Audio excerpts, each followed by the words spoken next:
The rain had been falling for hours, fine needles that blurred the streetlights into pale, quivering halos. Frank Sanders sat at the kitchen table, a cup of coffee cooling in his hands, staring at the wall where the calendar hung. The date circled. In red was just a formality now. 22 years since the day his daughter, Emily, vanished without explanation. Every year, the day arrived like an uninvited guest, demanding acknowledgement. Elaine was upstairs, the creak of the floorboards, signaling her movements as she busied herself in the spare room, Emily's room. They hadn't touched it in years. It had become a shrine of sorts, the air inside stale, the shelves frozen in time. Frank had resisted the idea of disturbing it, but last night, after hours of silence between them, Elaine had spoken with a quiet finality. It's time. The words had been harder to hear than he expected. It wasn't just about packing away a young woman's belongings. It was about admitting she was never coming back. Frank rose from the table, coffee untouched, and walked down the hallway toward the narrow staircase. The rain's rhythm softened. As he ascended the house, absorbing the sound, Emily's door was half open. Elaine stood by the bed, holding one of Emily's sweaters to her chest, her eyes wet but determined. "I'll start with the closet," she said, her voice steady. "You can take the desk." Frank nodded. He moved toward the corner where Emily's desk sat. Its surface lined with school notebooks, pens, and a chipped ceramic mug, and a stack of magazines curling at the edges from age.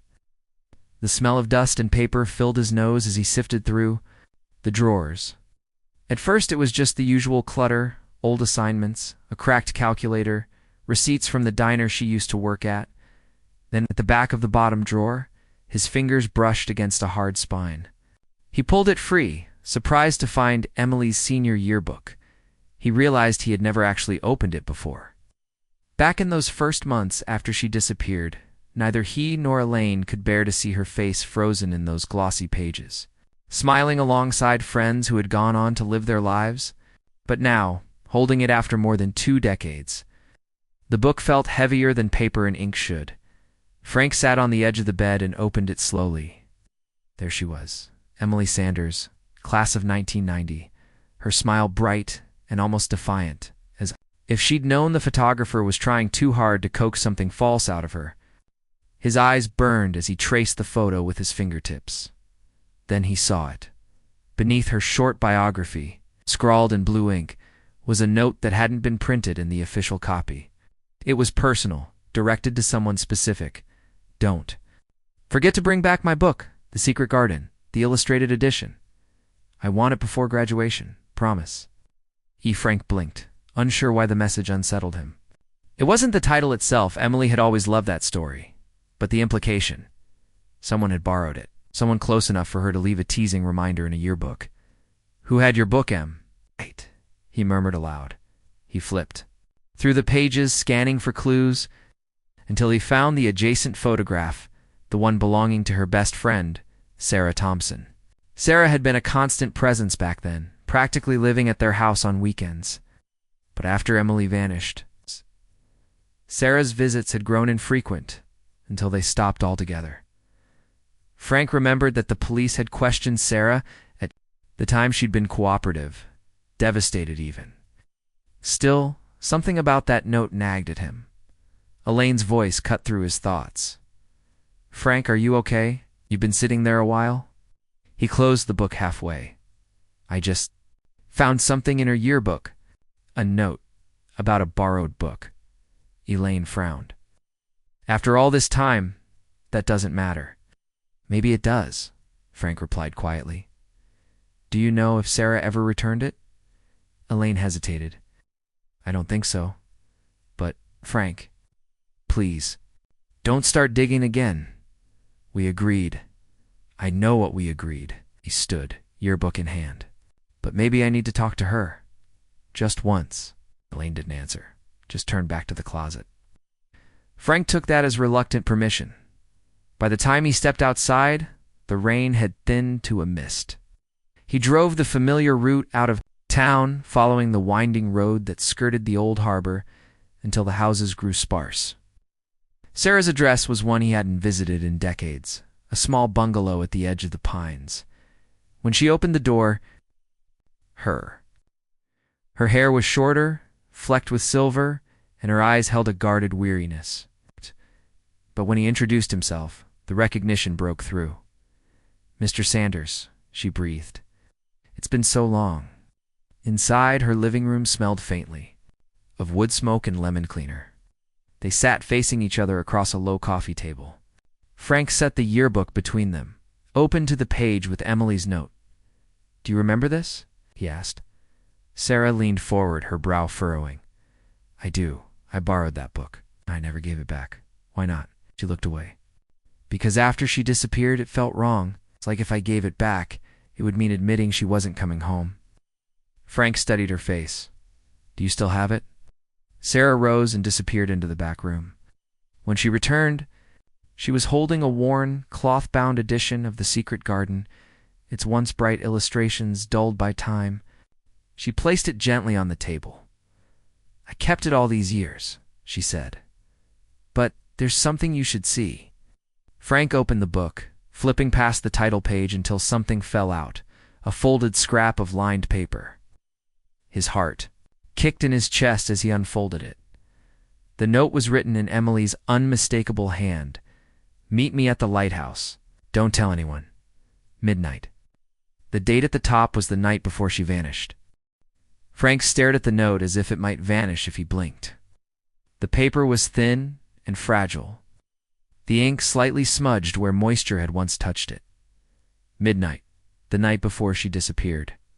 "Sarah," he said slowly, "did you meet her?" Sarah's eyes flickered with something guilt, maybe fear. She shook her head. "No, I didn't go, I thought. Thought it was just Emily being dramatic. She'd been restless lately, talking about wanting to get away, to start fresh. I figured it was just another one of her impulsive plans." Frank's voice sharpened. "You didn't think to tell the police about this? About a midnight meeting the night before she vanished?" Her cheeks flushed. "I didn't find the note until weeks later. I was looking through the book because I missed her. By then, everyone thought she'd run away." She faltered. "I guess I was afraid they'd blame me for not going." The rain outside had picked up again, rattling against the windows like impatient fingers. Frank slipped the note carefully back into the book and closed it. "I need to see the lighthouse," he said. Sarah hesitated. "It's not like it used to be. I closed it years ago. Erosion made the cliffs unstable. You can't get inside. That won't stop me." By the time Frank reached the coast, the sky had darkened to a deep slate, the kind of color that made the sea look endless and heavy. The lighthouse stood in silhouette against the horizon, its windows boarded, the paint peeling in strips that fluttered in the wind. He parked at the gravel pull-off and followed the old path, each step crunching on wet stone. The smell of salt and seaweed was sharp in the air. The cliffs here had always been dangerous, sheer drops into jagged rocks and violent surf. The heavy wooden door at the base of the lighthouse was chained shut, a rusted padlock securing it. Frank ran his hand over the cold metal, then stepped back to survey the perimeter. Around the far side, the ground sloped slightly toward the cliff's edge. Where the rock gave way to packed earth, there was something there. Half buried beneath a tangle of dead grass was a scrap of cloth, pale against the dark soil. Frank crouched and pulled it free. It was a fragment of fabric, thin floral print, the kind Emily used to wear. His stomach tightened. Behind him, the crunch of footsteps on gravel. Frank turned sharply, the cloth still in his hand. Stood a few yards away, tall and broad-shouldered, his jacket hood shadowing most of his face. "You shouldn't be here," the man said, his voice low and even. Frank straightened. "Do I know you?" The man didn't answer immediately. "People fall from these cliffs all the time," he said. "Instead, best not to get too close." Frank took a slow step forward. "Were you here that night?" The man's jaw worked beneath the shadow of his hood. Then, without another word, he turned and walked away, disappearing into the mist that rolled in from the water. Frank stood frozen, the fabric clutched in his hand, his mind racing. When he finally returned to his car, there was something new. Tucked beneath the wiper, a small folded piece of paper, damp from the rain. Inside, in uneven handwriting, were 5 words: "Stop digging." She's gone forever.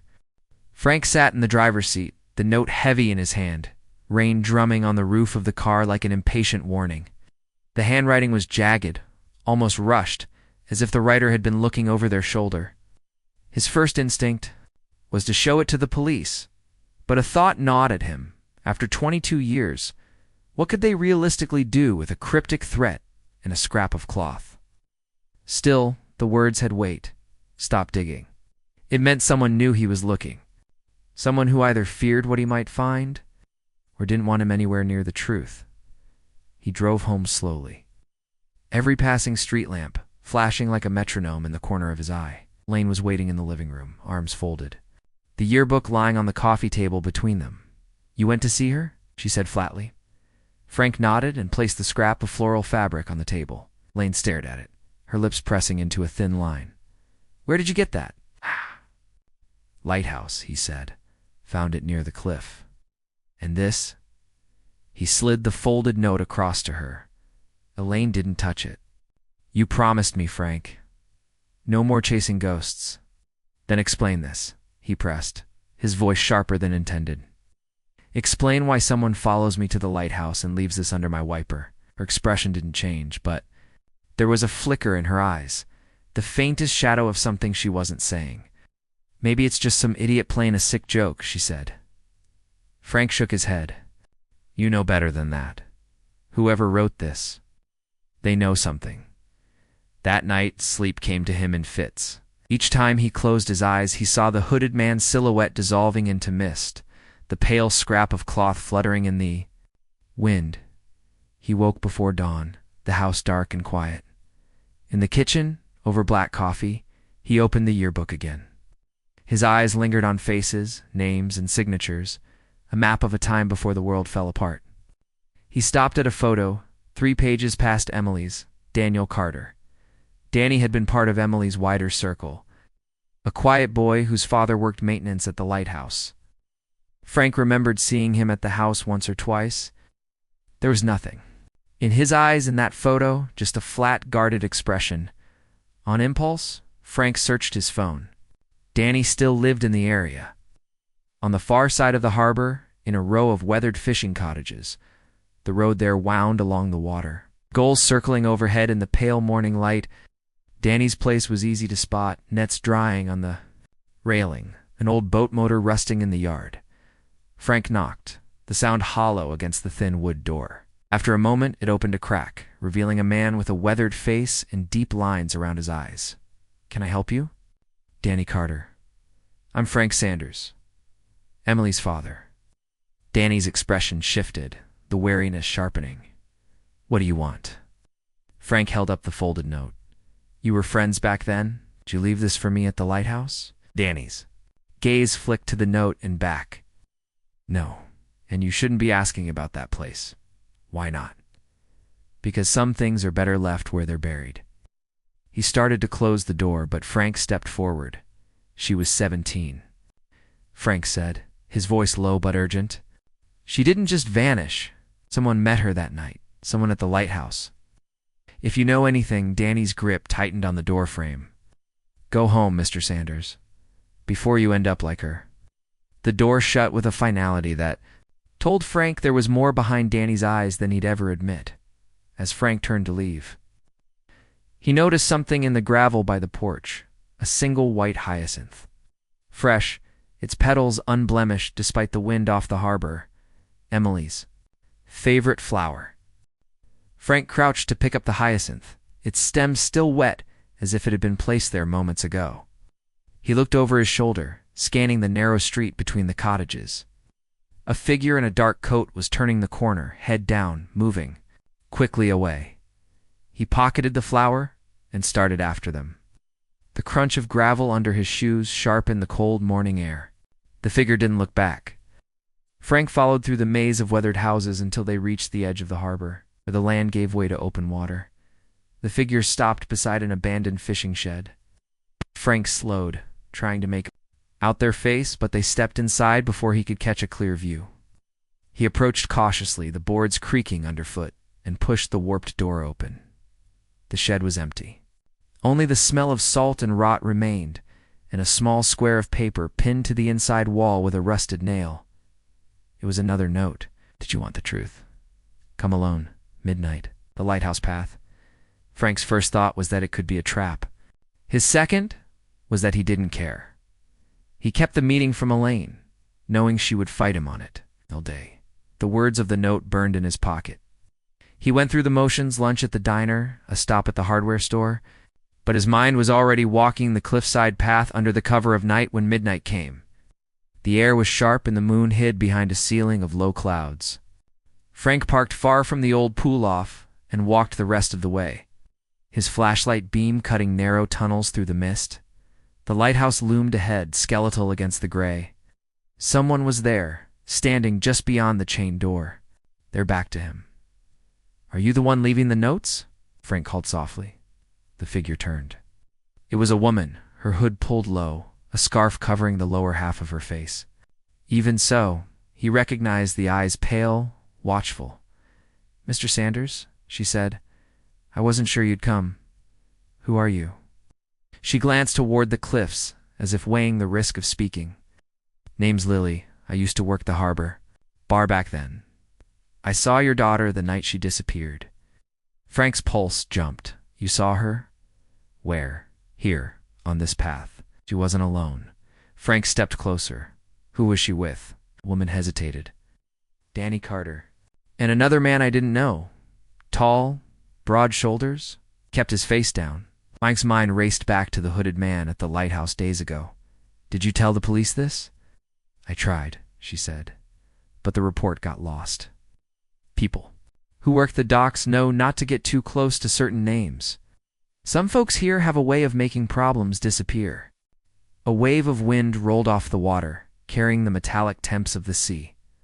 "There's more," Lily said, lowering her voice. "That night, I saw Danny carrying something heavy toward the service road. The other man followed, holding. Think it was a lantern. The light was low, but I heard Emily's voice. She was crying." Frank's chest tightened. "And you didn't follow?" "I had my own problems," she admitted.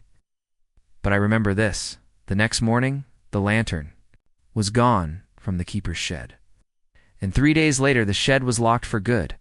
She pressed something into his hand, an old brass key, worn smooth, opens the side entrance. "You didn't get it from me," she said, backing away into the mist. Frank stood there, the weight of the key in his palm, the sound of the waves below, and then, faint but unmistakable, came the sound of footsteps on the gravel behind him. Frank didn't turn right away.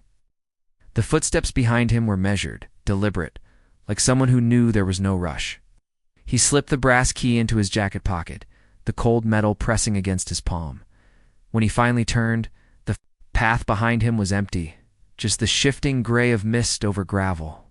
But he knew he wasn't alone. Somewhere in the fog, eyes were on him. He waited, listening. The sound of the waves below, breaking against the cliffside. Nothing, only the low groan of wind.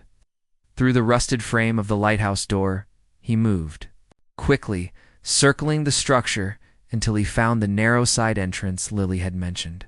The door was warped from years of salt air, paint blistered, hinges orange with rust. He slid the key into the lock, half expecting it to snap from corrosion, but with a stubborn twist, the bolt gave. Inside, the air was stale and cold, the scent of damp stone rising from the floor. His flashlight swept across a narrow spiral staircase, winding up into darkness and down into the earth. Up would lead to the lantern room, long abandoned. Down would lead to the old keeper's quarters, storage, rooms, and the service tunnel that once connected to the cliffside. Frank descended. Each step groaned beneath his weight, the wood soft with rot. The beam of his light caught glimpses of the past, a rusted oil lamp hanging from a nail, a line of hooks where coats had once hung, the corner of a weathered desk where logs might have been kept at the bottom. A narrow hallway stretched ahead. The air was heavier here, the walls slick with moisture. His light passed over peeling paint, the remnants of an old calendar frozen on June 1990. A door stood ajar at the end of The hall. Frank pushed it open, revealing a small room. The first thing he noticed was the bed, a metal frame with a thin mattress, the sheets gray with dust. But on the mattress lay something that made his breath catch. A scarf. Faded pink with a frayed edge.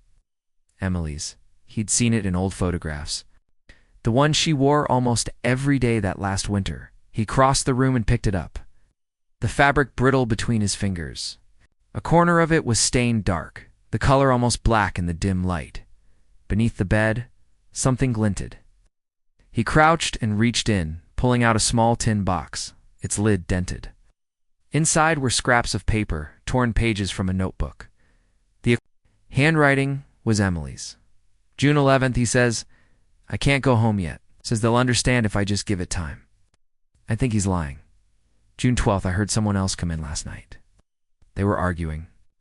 I tried to listen, but the waves were too loud. The last page was shorter. "If Sarah finds this, tell her I tried. Tell Dad I had ended there." The line broke in mid-word, as if the page had been torn away or interrupted.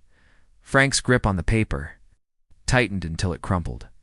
A noise echoed from somewhere deeper in the lighthouse, a slow scrape, metal against stone. He turned toward the hallway just in time to see the beam of another flashlight cut through the darkness, heading his way. Frank's pulse kicked hard in his chest as the beam of light grew brighter, swaying slightly with each step.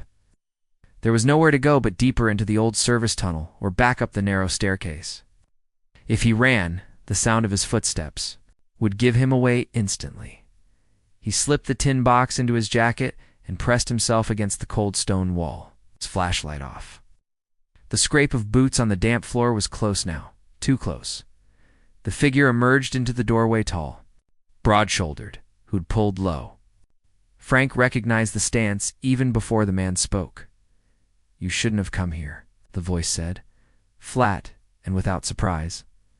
The hooded man stepped further inside, his flashlight sweeping the room until it landed on the scarf still in Frank's hand. His jaw tightened. "Put that down," he said. Frank didn't move. "This was my daughter's. Where did you get it?" The man took a step closer, closing the distance between them. "You need to leave now, and you need to forget you ever saw this place." "Tell me what happened to her," Frank said, his voice low but steady. "You were here that night, weren't you? You and Danny Carter?" For a fraction of a second, the man's composure cracked. "You don't know what you're talking about." "I know she didn't just disappear," Frank pressed. "I know. She was down here. I found her writing. She was alive, trapped in this place."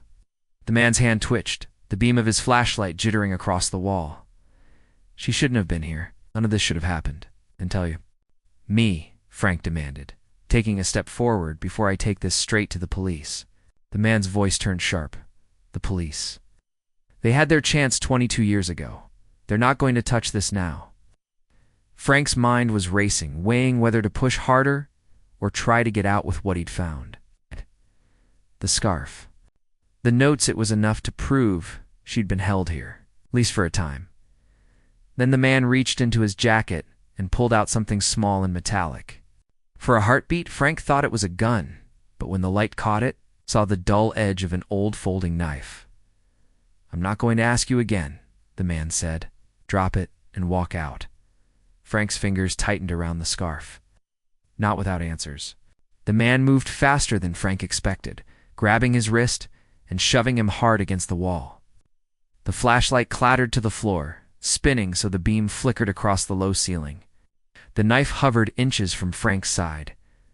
"Last warning," the man growled. But before Frank could speak, a new sound cut through the tension, the unmistakable echo of footsteps on the stairs. Someone else was coming down. The man froze, head turning toward the noise. In that split second of distraction, Frank shoved him back, his shoulder catching the edge of the doorway. The knife scraped harmlessly against the stone as the man stumbled. Voice called from the hall, urgent and female. "Frank, this way." It was Lily. Frank didn't think. He lunged toward the hallway, nearly colliding with Lily as she grabbed his arm and yanked him toward the opposite end of the corridor. Behind them, the man's boots hammered against the damp floor, the sound bouncing off. The walls move. Lily hissed.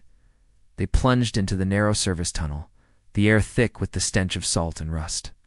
The beam from Lily's flashlight swung wildly over the jagged stone walls, revealing places where the rock had crumbled and water seeped in. This way leads outside. Frank gasped, his breath ragged. Eventually, she said, urgency in every step. But there's something you need to see first. Something. He bit off the word as the tunnel curved sharply, opening into a small chamber. Old crates and fishing gear were stacked along the walls. But in the center sat a heavy iron hatch, its surface streaked with corrosion.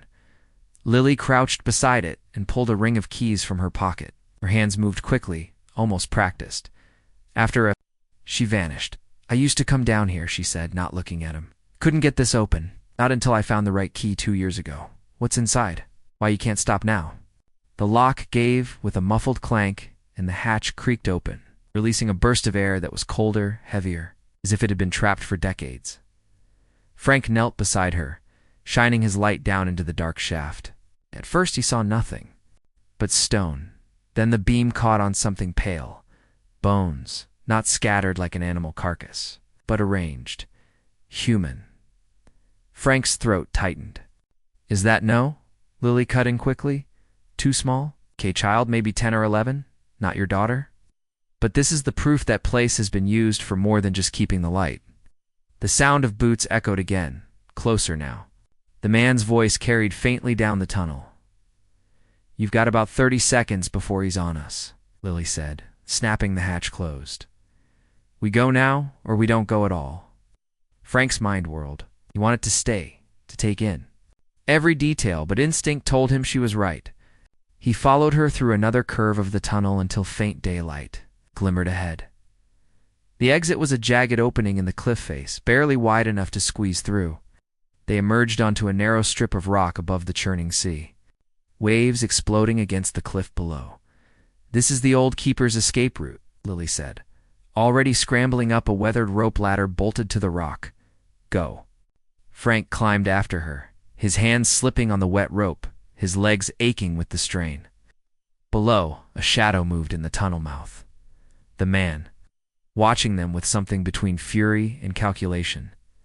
By the time Frank reached the top, his arms were trembling.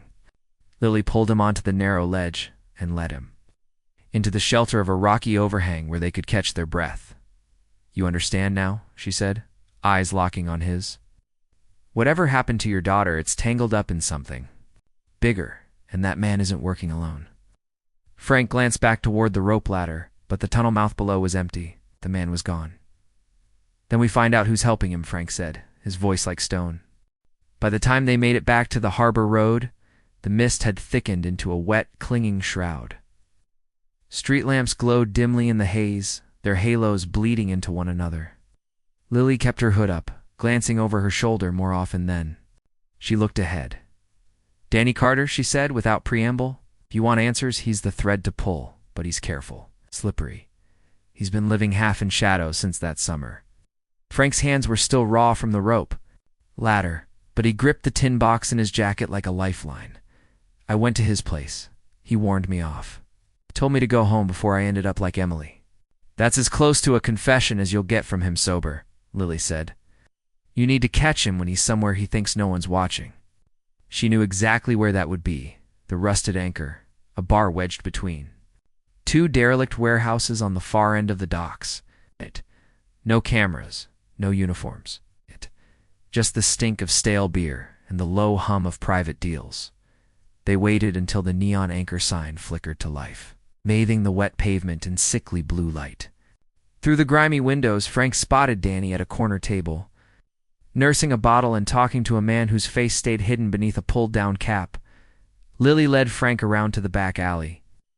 The smell of fish guts and diesel filled the air. A side door opened briefly, spilling light and the muffled swell of a jukebox before a man stepped out to smoke. They slipped inside before it swung shut, from the shadows near the bar's storage room. Frank could hear their voices clearly now. Told him to stay away from the cliffs, Danny was saying. His tone low and tense, the man in the cap replied. He won't. You know what's in that tunnel? If he gets further, Danny cut him off. Then we do what we should have done 22 years ago. Finish it. Frank's skin prickled cold. Lily met his gaze, her eyes narrowing. The man in the cap shifted slightly, enough for the light to catch his face. Frank's stomach dropped. It was the hooded man from the lighthouse. Danny leaned in. If anyone finds out about that night, we're both finished. You, me, and the others. The others. Frank's mind locked on the phrase. How many people had been involved? Before he could step closer, Lily caught his arm and pulled him back into the hallway. You're not ready to take them now, she whispered. We need proof. Real proof. Frank gritted his teeth but followed her out into the alley. The cold night air hit him like a slap. What did he mean, the others? Frank asked.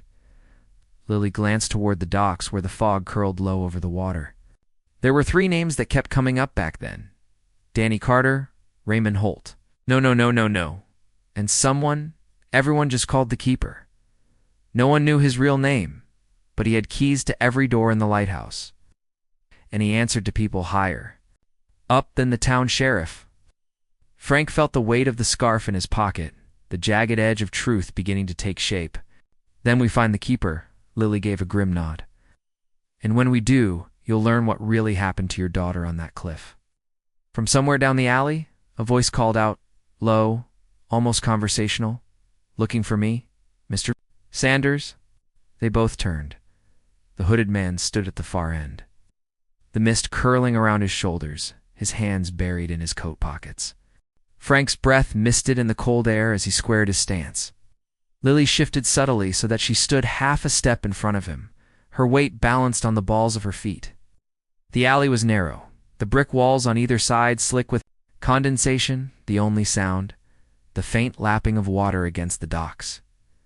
The hooded man didn't move closer. You've been busy, he said, voice calm, almost conversational. It's too busy for someone who swore they'd let the past go. Frank forced his voice steady. You knew my daughter. You were there that night. The man tilted his head slightly as if considering how much to give away. I knew her better than you think, but you're digging in the wrong place. The truth doesn't start with MIT, starts with him. He jerked his chin toward the dock, where a solitary figure stood in the mist, leaning heavily on a cane. The shape was wiry, the outline of a cap pulled low.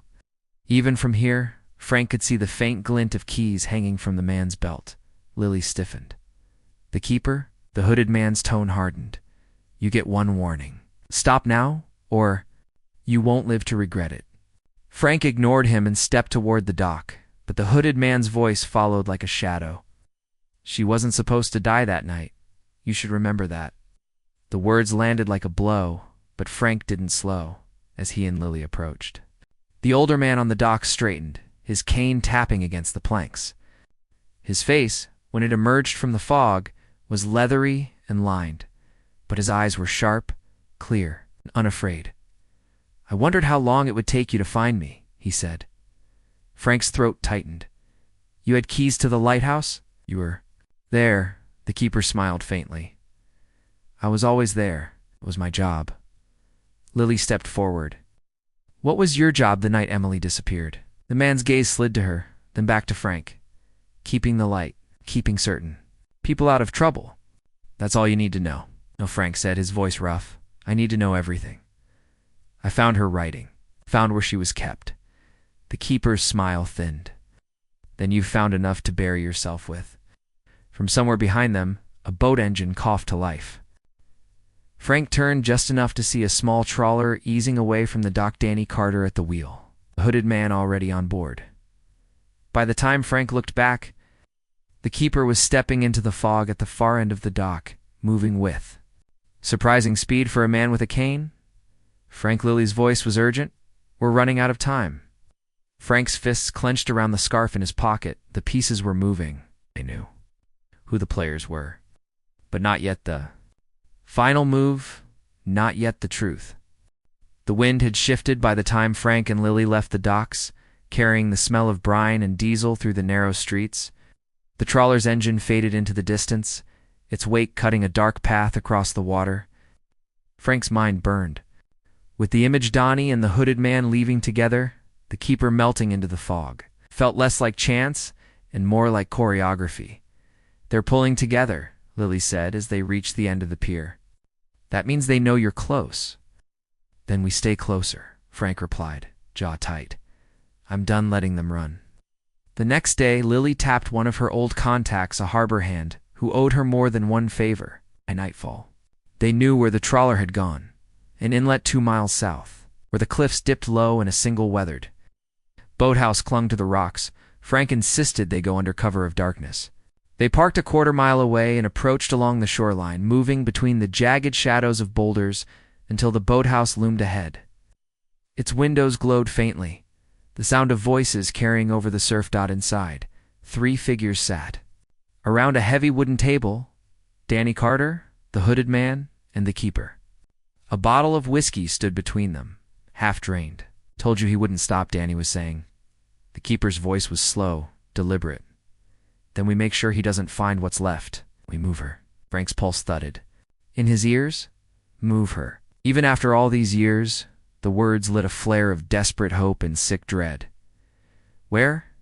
the hooded man asked. The keeper glanced toward the back wall, a wall of rough planks patched with rusted nails. "Same place as before.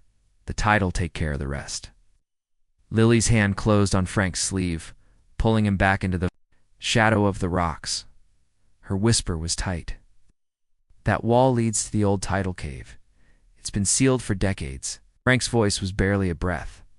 "Unless they've been using it." They waited until the voices inside swelled again, then crept to the far side of the boathouse, where the cliff wall curved inward. A narrow fissure in the rock marked the start of the tidal cave entrance.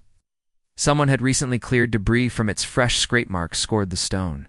They slipped inside. The cave was low and wet, the air heavy with salt and the faint, unmistakable scent of decay. Frank's flashlight beam caught on something just ahead, an old wooden crate wedged against the wall. Wrapped in heavy plastic sheeting, Lily helped him pull it free. The wood was soft, the metal bands rusted, but it opened with a sharp crack of protest. Inside were bones, small, delicate. A human skull resting atop a bundle of faded fabrica. Floral dress he recognized instantly. Emily's. Frank's knees buckled. He reached for the dress, his fingers tracing the pattern. Underneath, wrapped in oilskin, were photographs grainy. Overexposed shots of the lighthouse interior, Emily's face in each frame, her expression shifting from wary to terrified. There was also a notebook, water-damaged but still legible in parts. June 13th, he says, "Danny will take me home tomorrow." I don't believe him. The old man comes sometimes. He never speaks, just stands at the door. I don't think he's waiting for something. June 14th, I can hear the sea through the floorboards. I'm going to try again tonight. If I make it, I'll run to Sarah's. There were no more entries. Frank closed the notebook with trembling hands. The truth lay heavy in his chest. Not just who, but how. The keeper had stood watch. Danny had handled the moving. The hooded man had been the guard. They'd kept her until she tried to escape, and the sea had done the rest. Behind them, a voice echoed off the cave walls. "Now you know." The hooded man stood in the fissure, blocking the way out. Lily stepped forward, her own flashlight cutting across his face. "We're not leaving without this. You think anyone will care?" His voice was almost pitying. "It's been 22 years. She's just another ghost now." Frank rose, Emily's dress in one hand, the notebook in the other. "She's my daughter, and ghosts don't stay buried forever."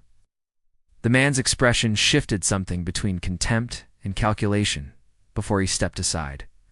"Then I hope you're ready for what comes next." By dawn, the evidence was in Detective Ramirez's hands. There would be arrests, trials, years of unraveling lies.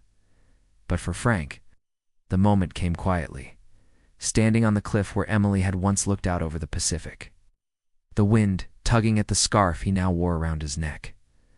She was no longer lost, not to him, not to the world, and the men who thought the sea could keep her would learn that some fathers don't stop digging. Ever.